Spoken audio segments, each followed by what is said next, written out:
Então, novamente, boa noite. Estamos aqui na sexta-feira, 3/4, para a segunda live da disciplina de Química e Preparo de Soluções. Estamos aqui em 7 alunos agora, Tiffany entrou também agora.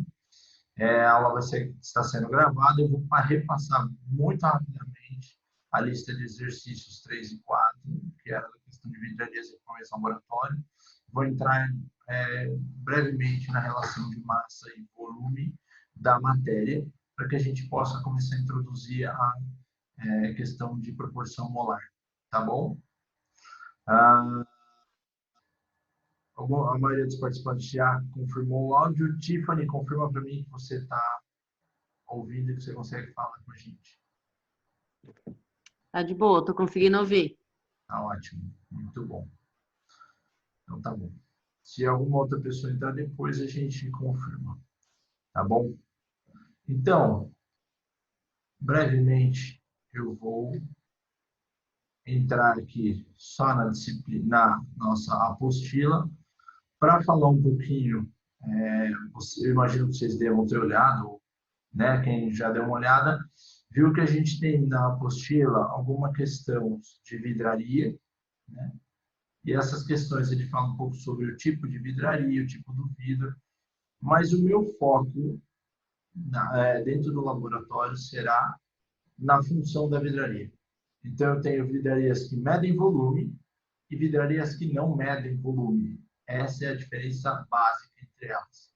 Então, as que medem volume são as volumétricas. As que não medem volume são não volumétricas. Embora seja simples, a gente se confunde quando em laboratório, principalmente porque existem vidrarias não volumétricas que possuem graduação, marquinhas, e a gente acha que elas são para medir volume, mas elas não têm precisão para tal. E aí que entra, como está na apostila, vidrarias de precisão e de não precisão. E, na verdade, esse termo não se usa dessa forma, mas ele está relacionado, ele pode ser relacionado com as mesmas nomenclaturas da apostila nesse sentido. Okay? Então, a vidraria que ele chama de não precisão é a não volumétrica, e a de precisão é a volumétrica. Tá? Eu só queria esclarecer isso. Então, ele tem aqui uma série de vidrarias que não servem para medir volume, como vidro de relógio, vocês vão ver no laboratório, tubos de ensaio, tá? Funis, certo? Alguns tipos de balão. Mas, inclusive, tá? Aqui estão incluídos, não está, aqui, é o que eles chamam de semi-precisão. Isso aqui não sigam dessa forma. Esse semi-precisão é não precisão. Entenda esse semi como não. Então, o copo de Becker e Erlenmeyer estão na lista de baixo, vocês vão ver. Eles são equipamentos de não precisão, que são utilizados apenas para fazer misturas, tá bom? O transporte de líquidos ou de sólidos. E os que servem para medir volume são a proveta, principalmente, a bureta e as pipetas. A pipeta volumétrica e o que eles chamam de pipeta de transferência ou pipeta graduada. Então, essas vidrarias estão aqui. Então, esse é o Erlenmeyer, este é o Becker, que a gente usa para transferências, principalmente. E para medir volume, olha lá, o proveta, ou cilindro graduado, tá vendo? Ele tem uma graduação bem mais fininha. Pipeta cilíndrica ou pipeta graduada, olha lá, tem uma graduação bem mais fininha. A pipeta volumétrica, como está no vídeo que eu mandei, enfim. Tá? Então, essa é a principal diferença que eu quero que vocês foquem nas vidrarias. E depois ele tem alguns equipamentos que estão na parte de baixo aqui. Tá? E aí eu tinha equipamentos e instrumentos. Então, equipamentos são os dispositivos do laboratório. Vidrarias são equipamentos e também podem ser instrumentos. Tá? Por quê? Os equipamentos são esses dispositivos, aparatos, né? Traquitanas do laboratório. Né? Então, centrífuga, estufa, autoclave, bico de Bunsen, espectrofotômetro, como eu tenho na próxima página, são todos equipamentos, certo? Ou dispositivos de laboratório. Porém, quais deles são instrumentos? São aqueles que têm capacidade de medir. de me dar um resultado em graduação. E aí sim, então, tenho balanças, né? Posso ter o próprio espectrofotômetro, que é um dispositivo que mede luz, tá bom? A gente pode associar equipamentos com instrumentos. Então, o pessoal de análises clínicas faz contagem de hemácias centrifugando o sangue numa cubetinha. E aí ela dá por graduação, ela tem uma cubetinha graduada, e aí você consegue, ao separar, você usa um equipamento com uma vidraria volumétrica, e você tem a proporção entre hemácias, né, ou células sanguíneas, no sangue. É uma associação, é um processo, tá bom, de separação. Então, eu só estou reforçando isso daqui. A autoclave, por exemplo, que vocês vão ver também, principalmente na hora de fazer as desinfecções, ela tem um manômetro aqui para medir pressão. Então, é um equipamento que possui um instrumento de medição associado para que eu consiga saber a pressão e a temperatura que estão nele. Ok? Então, basicamente é isso. Aí eu deixei uma lista de qual é o propósito das vidrarias volumétricas e das não volumétricas. Então, a explicação que eu dei ajuda já nesse sentido, e a apostila também, material de apoio também.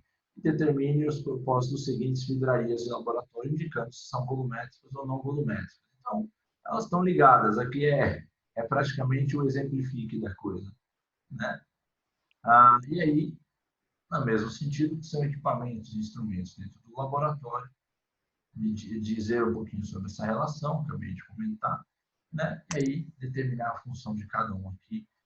Muitos desses estão na apostila, alguns não estão, tá bom? Eu vou parar a tela aqui um pouquinho para que a gente possa ir para o chat.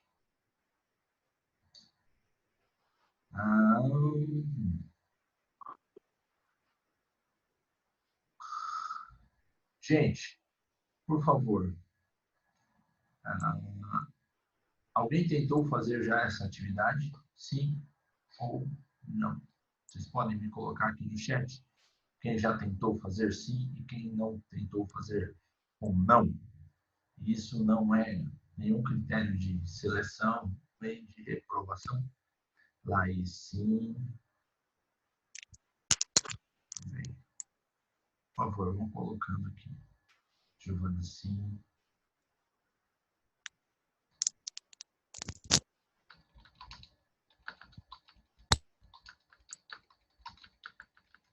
Estou colocando escrito porque a Andrea não nos ouve. Bastante gente já fez.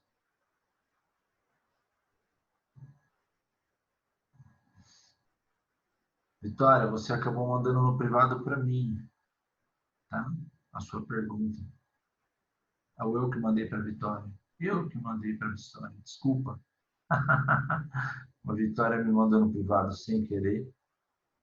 Cópia eu vou replicar aqui no everyone. Ele entra automático, né, na resposta do everyone, é ruim.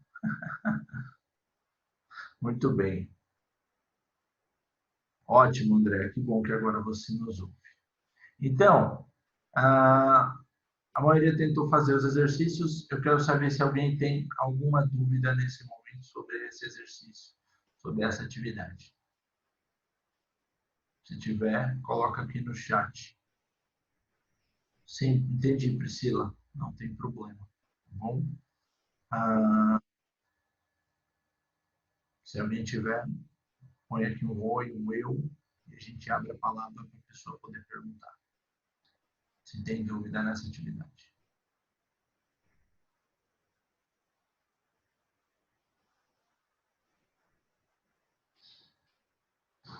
Acho que não, né? Bem tranquilo nessa parte. Então, tá bom. Vou passar brevemente, então, uma explicação. Eu vou fazer ela em partes, tá bom? Para que a gente possa ir, vai devagar. Ela será breve, mas eu não vou acelerar, tá? Isso porque eu estou acostumado a fazer isso pessoalmente, tá bom? Eu vou novamente compartilhar a tela e vou abrir uma apresentação.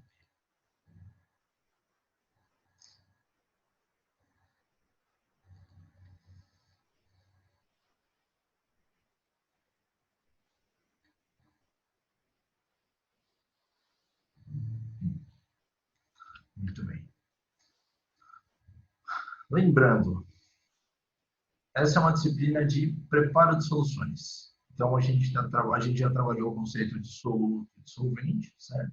Que depende da sua proporção da mistura. Okay?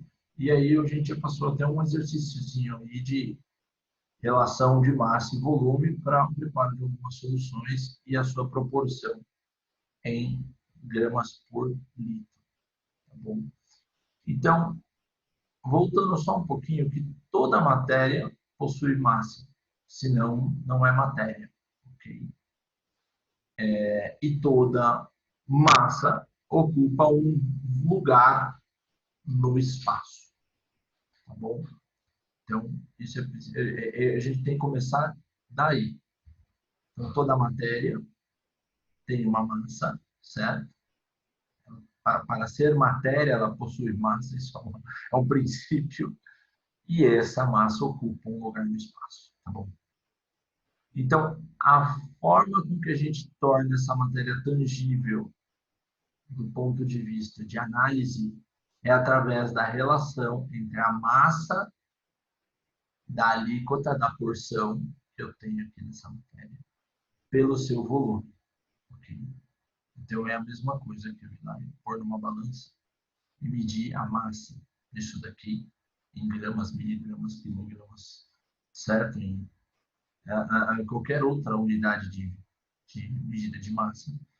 E eu pegar uma régua, medir esse comprimento, medir esse diâmetro e determinar o volume desse material. Ok? Então, é como eu enxergo ele, é através da relação dessa massa e desse volume. Ok? Cada composto possui a sua própria massa, e aí não é só em função da alíquota, em função dessa porção que eu tenho na minha mão, tá? Mas em função desta porção e da sua composição atômica, certo? Aquele composto por átomos. E bem como cada composto, e aí de forma atômica, ocupa o seu próprio lugar no espaço. Uns ocupam mais, outros ocupam menos. E aí, quanto maior essa massa, num espaço menor, né, mais denso ele é. Quanto maior esse espaço, maior volume ele ocupa. Se ele não tiver tantos átomos, ele é menos denso. Tá bom?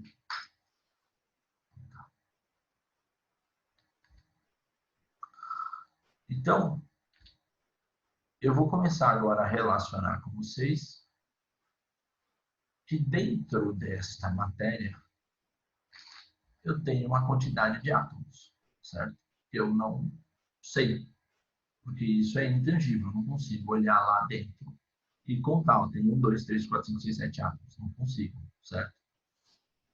Mas eu consigo saber por experimentos o quanto eu tenho, relacionando o número de átomos, certo? Que eu tenho com, perdão,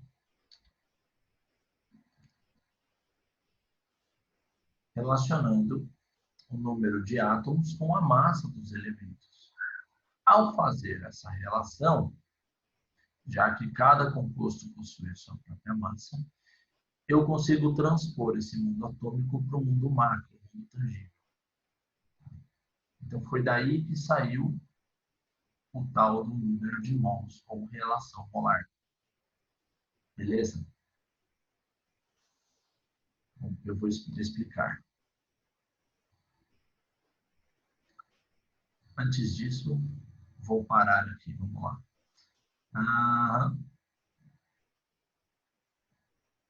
Beleza. Vou abrir um pouquinho aqui para a gente conversar na sequência. Que toda matéria tem uma massa e tem um volume. Alguém tem alguma dúvida? André.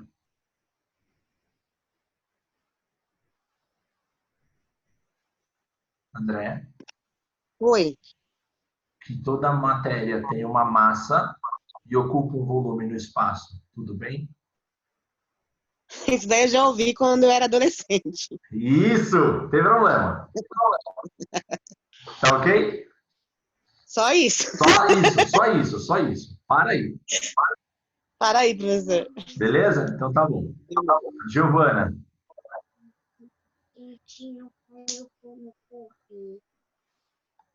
Giovana, Oi. ok? Quanto à relação matéria e volume? Ok. Eu vi isso na escola há pouco tempo, então tá de boa. Ótimo. Laís. Tudo tranquilo até agora, professor. Valeu. Priscila.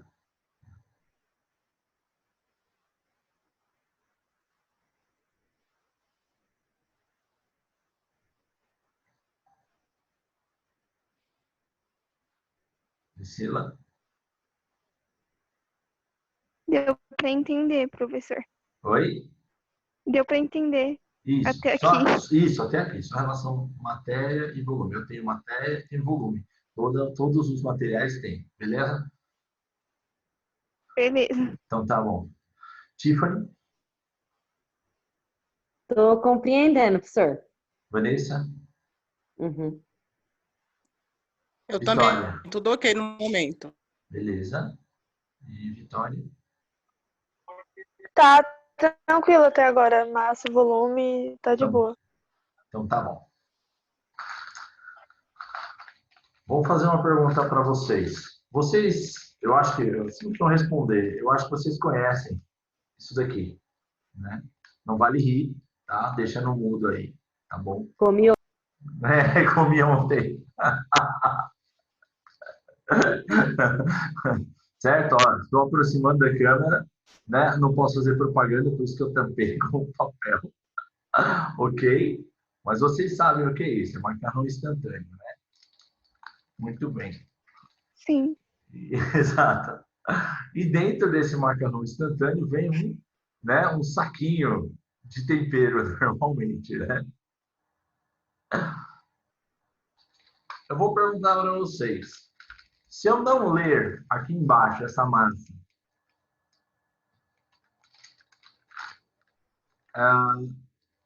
mas eu for lá na balança e pesar, eu consigo obter a massa desta proporção, certo? De quanto tem aqui dentro, não é? E se eu for lá e usar uma régua, medir ele, né? Medir o macarrão instantâneo, eu vou lá e consigo determinar o volume que ele ocupa no espaço, correto? E eu consigo fazer a mesma coisa para o saquinho, não é? Eu vou lá, despejo o pozinho na balança, ele vai me sair uma massa, independente de quanto seja o que esteja escrito aqui dentro, certo? E eu consigo saber o volume também dessa quantidade aqui que está no saquinho, ok? Se eu colocar numa proveta, como vocês viram lá na apostila, eu vou lá e leio quanto está de volume lá dentro, eu consegui saber a proporção de massa e de volume dele. Beleza? Acho que não há questionamentos quanto a isso. Normalmente não há. Se alguém tiver algum questionamento quanto a isso, pode fazer agora. Tá bom? Eu vou falar agora da proporção entre eles, tá bom? Eu tenho um macarrão instantâneo no pacote, certo? E eu tenho um saquinho de tempero, ok? A proporção de mistura para que eu tenha o macarrão instantâneo pronto é de 1:1, correto? Um macarrão para um saquinho. Se eu não soubesse a massa deles, se eu não soubesse a massa de nenhum dos dois, essa proporção iria mudar? Se eu soubesse a massa ou se eu não soubesse a massa, essa proporção ia mudar? Se alguém achar que muda, me fala aí, sim. sim. Sim, a proporção muda? Tiffany? Eu tenho 1:1. Sim. Por que mudaria a proporção? Você diz a proporção, por exemplo, eu vou temperar e já tem a quantidade correta para essa quantidade de macarrão. Porém, se eu fizesse no olhômetro, eu iria achar que seria, a quantidade de tempero seria menor, eu colocaria mais. Entendi. Faz sentido a pergunta. Agora ficou mais claro a forma como eu estou dizendo. Vamos dizer que a fábrica amanhã mudasse isso daqui, mandasse um saquinho com mais massa, certo? Sim. É isso que você está falando. Ele ia ficar mais temperado, correto? Isso. Mas a proporção ainda não seria um macarrão para um saquinho? Sim. Isso, é isso que eu estou dizendo. Mesmo que eu alterasse a massa de macarrão, que vem no pacote, ou alterasse a massa que vem no tempero, a proporção ainda seria um macarrão para um saquinho, não é isso?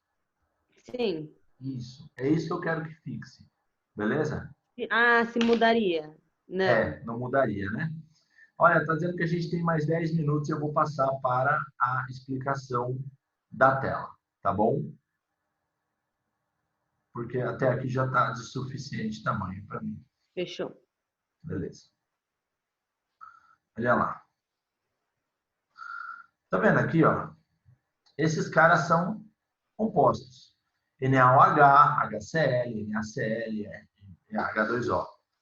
Beleza? Eu coloquei os nomes deles aqui, mas isso não é o que me importa agora. O que me importa é que cada um desses caras tem uma massa. Tá vendo? Cada um desses caras tem uma massa, elas não são iguais. Tampouco fórmulas, mas eu sei que uma fração deste ou um pacote desse reage com um pacote desse, resultando em um pacote desse mais um pacote desse, ou seja, um pacote de hidróxido de sódio reage com um pacote de ácido clorídrico, me dando um pacote de sal e um pacote de água. O pacote de hidróxido de sódio pesa 40 gramas, que não são, que é diferente da massa do ácido clorídrico, que ele só pesa 36,5. Mas eles reagem um para um, como o nosso macarrão. Um para um. E aí eles vão resultar em um pacote de sal de 58,5 gramas, que não é a mesma massa, nem de um nem do outro original, são diferentes. E uma massa de água. E se eu somar esses caras, 40 mais 36,5, isso aqui vai dar 76,5. E se eu somar as massas do sal e da água, 58,5 mais 18, vai dar os mesmos 76,5. E aqui que entra aquela famosa frase que na natureza nada se perde, nada se cria, tudo se transforma, certo? Essa é a lei de conservação da matéria de Lavoisier. Ok, gente? Então, o que eu queria passar era isso. É capaz de eu, se acabar o tempo aqui, eu abro outra sala para a gente continuar conversando mais um pouquinho. Tá? Mas esse era o meu objetivo aqui, que a gente estabelecesse essa proporção de 1 para 1, para que eu começasse a entender o que é esse tal de mol. Mol é esse 1. É esse 1 que vai estar relacionado. Opa, aqui. Um pacote de cada coisa. E cada coisa tem uma massa para o seu pacote. Entendeu? Então, o pacote de hidróxido de sódio pesa 40 gramas. O pacote de ácido clorídrico pesa 36,5. Eu uso eles na proporção 1 para 1. Quando eu uso 1 para 1, eles reagem e geram como resultado um pacote de sal e um pacote de água. Ok? É basicamente isso que eu precisava mostrar para vocês hoje. Bom, vamos lá. Enquanto ele não interrompe a nossa reunião automaticamente. Diz para mim aí, Andréa, deu para entender a relação de massa e quantidade de pacotes? Professor, eu não entendi muito bem, não. Por quê? A sua voz, ela não está perfeita no meu dispositivo, então ela fica travando um pouco. Uhum. Então, eu estou com dificuldade para ouvir o senhor. Uhum. Mas eu vi aquela explicação do macarrão instantâneo, Uhum. de 1 para 1, que não difere em nada. Então, essa parte eu entendi mais ou menos, mas o resto da aula eu estou tendo muita dificuldade, porque a sua voz fica travando para mim. hoje. Aquela aula não. Tá bom. Ela vai estar gravada, a gente vai passando mais tempo, tá bom? E a gente volta ali. Ok, Esse assunto eu vou voltar várias vezes, não vai ser só hoje. Fique em paz, ok, tá bom? Pode fechar ok. o áudio aí, obrigado. Giovana,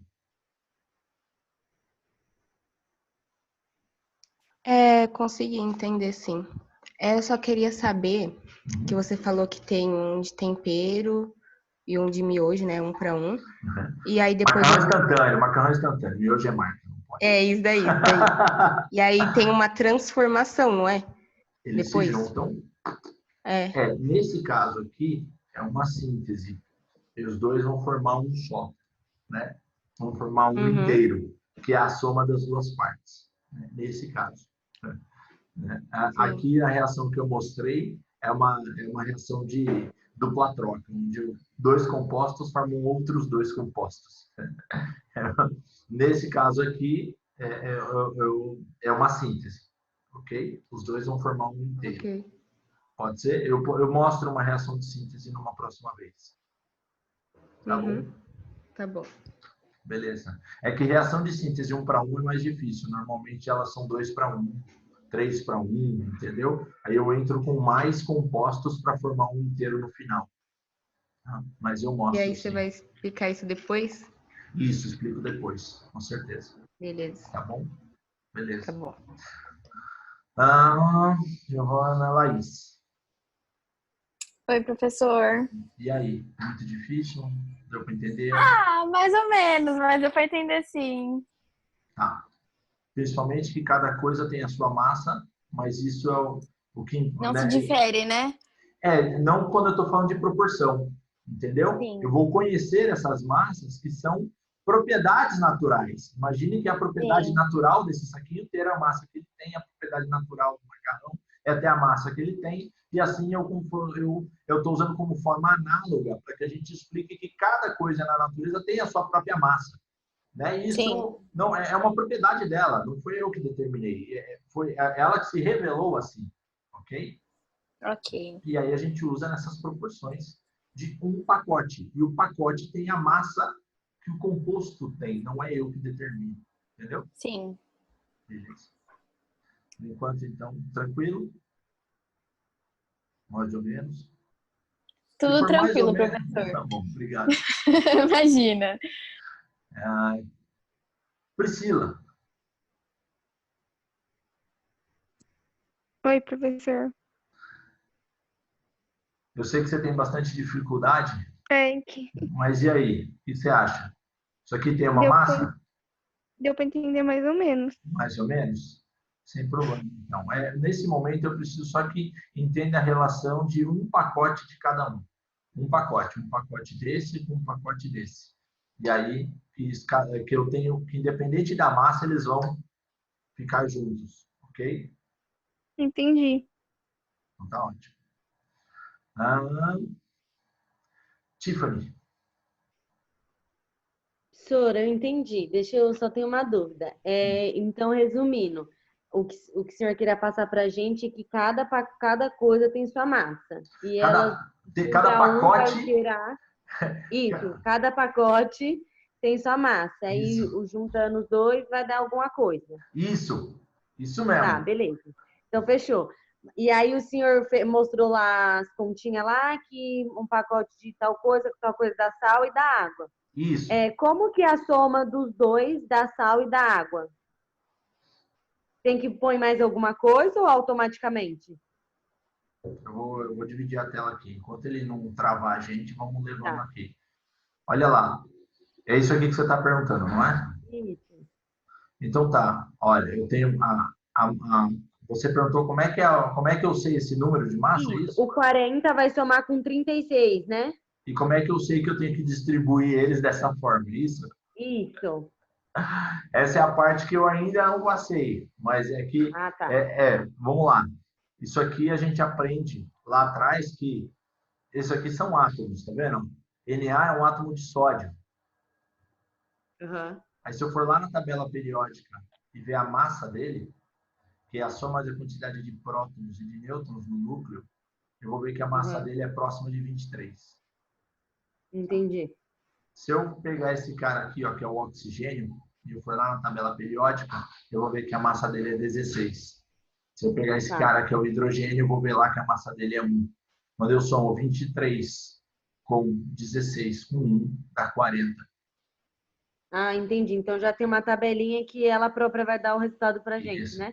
Essa tabelinha é chamada de tabela periódica. É aquela. Fechou. É que eu gosto de dar apelido para as coisas. Fechou, então. Ah, legal. Tá. Então, entendeu? A distribuição aqui é em função da massa atômica de cada elemento. É isso que eu quis dizer com massa natural das coisas, entendeu? É que Uhum. se eu usar direto massa atômica, a galera me fuzila.